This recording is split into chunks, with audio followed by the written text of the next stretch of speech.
Assalamualaikum dear students, I am teacher Mohammad Tayyab.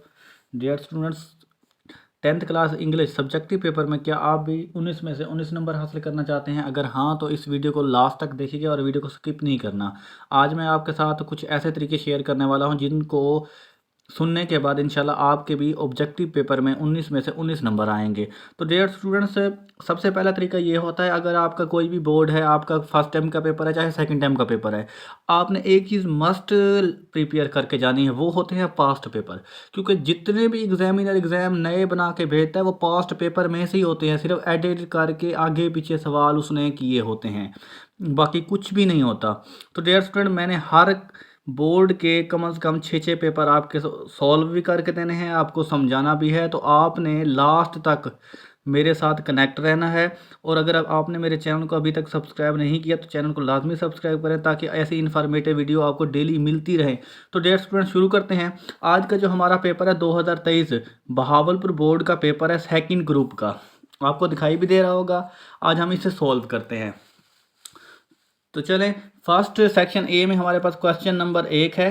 इसमें वो कह रहा है choose the correct form of verb and fill up the bubbles.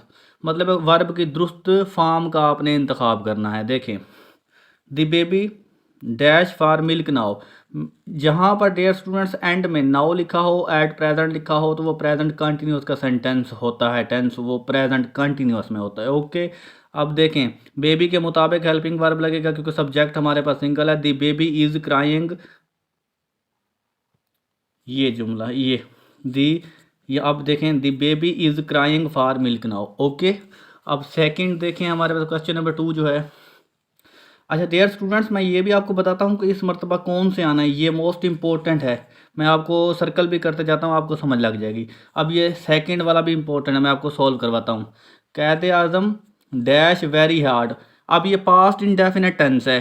कैद Azam worked very hard, second form लगनी है। पहली ए ऑप्शन में वर्क है, दूसरी में वर्क्स है, तीसरी में वर्कड, ये करेक्ट हो गया इसका। ओके, अब जो ये भी मोस्ट इंपॉर्टेंट है, दूसरे पे जो पिछले पेपर कराए हैं डियर स्टूडेंट, उसको भी आप उठा के देखें, उसको भी वीडियो का वॉच करके देखें। ये बार बार ही रिपीटेड है, आपने इनको अच्छी तरह तैयार करके जाना है हर सूरत। ओके, अब तीसरा क्वेश्चन हमारे पास, दी अर्थ डैश अराउंड द सन। मतलब ये कह रहा है कि ज़मीन जो है सूरज के गिर्द घूमती है, यूनिवर्सल ट्रूथ है। मैंने पहले भी आपको ये डिस्कस की थी ये बात, यूनिवर्सल ट्रूथ हमेशा प्रेजेंट इंडेफिनिट टेंस में होता है।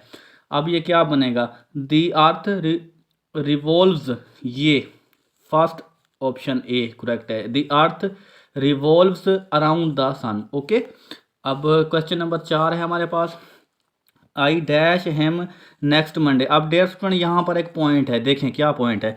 Next Monday, next year, next day, next hour, चाहे कुछ भी हो, लेकिन वक्त जो है नेक्स्ट शो कर रहा हो तो फ्यूचर में होता है। ठीक हो गया। अब ये टेंस जो होगा फ्यूचर में होगा। देखें, आई शैल, आई के साथ शैल, आई और वी के साथ शैल लगता है, बाकी सब के साथ विल लगता है। ठीक है, आई शैल सी, मैं तुम्हें मिलूंगा, मैं उससे मिलूंगा, ऐसे समझ लें। I shall see him the next Monday, यानी मैं नेक्स्ट मंडे। ठीक है, वो कह रहा है कि मैं उसे अगले सोमवार मिलूंगा। ओके हो गया। अब क्वेश्चन नंबर 5 है हमारे पास जी, वो है I dash the house before it started rain. Dear student, मैंने पहले भी आपको बताया था, ये मिड में जो बिफोर या आफ्टर वर्ड आ जाए तो ये एक सीक्वेंस के मुताबिक सेंटेंस क्लियर किया जाता है। अब देखें इसमें, ये देखें, बाकी सबको छोड़ दें दोबारा। इट स्टार्टेड, ये स्टार्टेड वर्ब की दूसरी फॉर्म है। जो पहला जब एक पार्ट होगा पास्ट इंडेफिनिट का तो दूसरा पास्ट परफेक्ट का। अब हमने पास्ट परफेक्ट को फाइंड करना है ऑप्शन के थ्रू। ये लीव है, ये तो नहीं बनना, विल लीव, इसका कोई ताल्लुक ही नहीं है। हैड लेफ्ट, बिल्कुल ठीक है, यही बनेगा। अब जुमला देखें, I had left the house before it started rain. Okay, अब ये सेक्शन बी में हमारे पास जो 4 MCQs आती हैं वो करेक्ट स्पेलिंग करने होते हैं आपने। ये तो आपके लिए इजी है, ये तो मसला नहीं बनाएगा क्योंकि ग्रामर का पोर्शन नहीं है। ये भी मैं आपको बता दूं कहाँ से तैयार करना है, आपने ग्लोसरी से तैयार करना है, जो ग्लोसरी में वर्ड होते हैं। अब देखें, वो स्पेलिंग करेक्शन पूछ रहा है। अब इसमें जो फर्स्ट ऑप्शन है ये ठीक है, REINVIGORATE, ये वर्ड ठीक है। रन वी गो रेट। ओके, अब दूसरा इंटरटेनमेंट के आपने दुरुस्त स्पेलिंग का इंतखाब करना है। अब देखें मैं आपको बता देता हूँ ताकि आपको पता लग जाए। ENNTER इंटर TAIN टेन MENTमेंट, ये ऑप्शन फर्स्ट ही करेक्ट है इसका। ओके हो गया डियर स्टूडेंट्स, आई होप आपको इसकी समझ लग रही होगी। अच्छा अगला देखें डियर स्टूडेंट्स, आपके पास है जो क्वेश्चन नंबर 8 है सिग्निफिकेंस। अब देखें इसके जो करेक्ट स्पेलिंग बनेंगे वो क्या हैं। SIG सिग, NI नी, सिग्नी, FIFCANC, इसका जो ऑप्शन सी करेक्ट है। ओके हो गया डियर स्टूडेंट्स, ये तो आपने इजीली समझ लेना है, आपको इसका तो मसला नहीं बनना, ये तो आपकी जेब में 4 नंबर है इंशाल्लाह, कन्फर्म मेरी दुआ है। अच्छा आगे आ गया wondrous, WNDROUS। Okay, B option correct है इसमें। अब देखें ये जो है ये पार्ट समझने वाला है, इसको आपने गौर से ही समझना है। सेक्शन सी में वो इस सेक्शन में क्या कहता है, correct option and fill up the bubble. इसमें सिनोनियम एंटोनियम जो आपकी ग्लोसरी में होते हैं वहीं से उठा के देता है।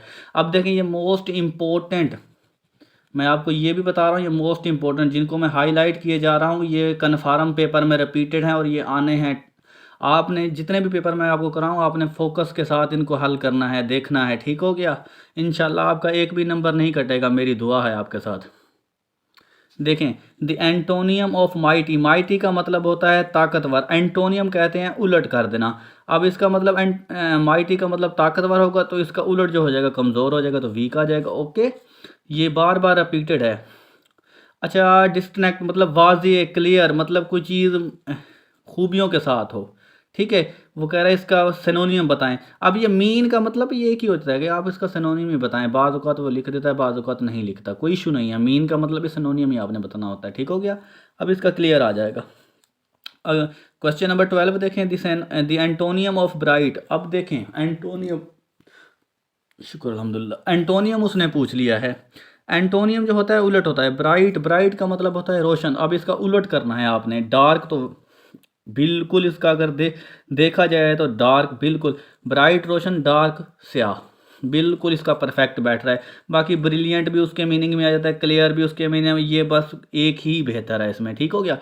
अब वो पूछ रहा है सिनोनियम, सिनोनियम ऑफ द करंट। करंट का मतलब होता है मौजूदा, इसका आपने सिनोनियम बताना है, मतलब इसका जो हम अल्फाज मतलब हम मीनिंग हो, जो इसके दोनों मतलब ये एक ही हों वो बता रहा है, सिनोनियम आपने बताना है, ठीक है, जिसे आप उर्दू में मुतरादफ कहते हैं। ओके, अब इसका अप टू डेट बेहतर है, ये most important, repeated and most important, और इसके अलावा 12 भी। अच्छा अगला देखें जी, 14 है हमारे पास 14वां सवाल, the antonym of suffering. Suffering ये भी most important and repeated question many times, ठीक है। अब देखें antonym of the suffering, suffering का मतलब होता है मुब्तला होना, किसी बीमारी या गमगीन हालत में, किसी भी ऐसे समझ लें कि सिंपल वर्डिंग में बीमारी या परेशानी में मुब्तला होना। अब देखें इसका एंटोनियम उलट पूछ रहा है, ये बीमारी या फिर उसके अलावा किसी परेशानी में मुंतकिल होना। अच्छा इसके अलावा ये इसका उलट पूछ रहा है एंटोनियम, ये आ जाएगा इसका प्लेशियर। ओके हो गया, ऑप्शन बी इसकी, ठीक हो गया। अच्छा आगे देखें जी, अब हमारे पास आ जाता है जी सेक्शन डी। इसमें वो choose the correct option according to the grammar and fill up the bubbles. अब ये 5 नंबर की आपके पास पार्ट ऑफ स्पीच में से आ जाता है। इसके अलावा इसमें कंडीशनल सेंटेंस भी होते हैं, मतलब पूरी ग्रामर ही होती है। तो करते हैं इसको सॉल्व। हमारे पास 15वीं है, सवाल नंबर 15वां है, the accident was due to his ruthlessness, the underline word is a noun. अब वो पूछ रहा है जो अंडरलाइन हमने ये लफ्ज़ किया है रूथलीनेस, ये कौन सा नाउन है। अब देखें वो नाउन जिसे आप सिर्फ दिमाग और दिल से फील कर सकें, महसूस कर सकें, यानी ऐसा नाउन जिसे दिल और दिमाग से महसूस किया जाए, वो एब्स्ट्रैक्ट नाउन कहलाता है। मैं मिसाल देता हूँ। अब देखें एक बंदा अनेस्ट है, ईमानदार है, आप उसकी ईमानदारी देख नहीं कर सकते, सिर्फ फील कर सकते हैं। ओके हो गया। अब ये रूथलीनेस उसकी लापरवाही कहते हैं, बेएहतियाती जिसे कहते हैं। अब इसका जो आ जाएगा जी, ये रूथलीनेस एब्स्ट्रैक्ट नाउन में आ जाता है। ओके हो गया। 16 ऑप्शन देखें आप, you dash find Lubna in the garden but I doubt it. अब देखें ये डाउट वाला, ये मॉडल वर्ब के अबाउट हमें पूछना चाह रहा है, क्योंकि कैन भी मॉडल वर्ब है, मस्ट, माइट, कुड।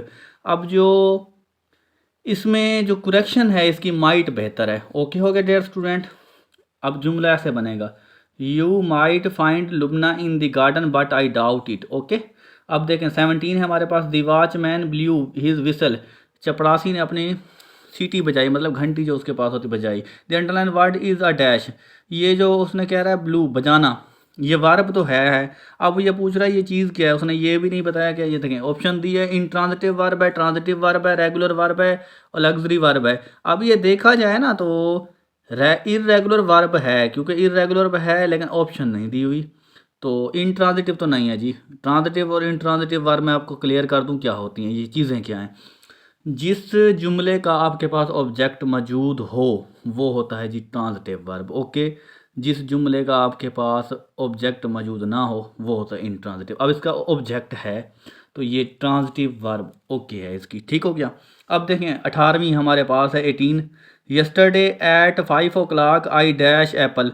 अब स्टूडेंट्स आपने गौर करना है इस बात पर क्लियरली, जब ये यस्टरडे एगो मतलब वक्त, सब का वक्त, पिछला गुजरा हुआ वक्त शो करे तो वो पास्ट इंडेफिनेट टेंस होता है। अब देखें हिंट उसने यहाँ पे हमें दे दी है, यस्टरडे मतलब सब का दिन जो गुजर गया, फ़र्ज़ कर लें आज संडे है तो कल जो था वो सैटरडे था, वो गुजरा हुआ वक्त जो भी होगा पास्ट इंडेफिनेट में।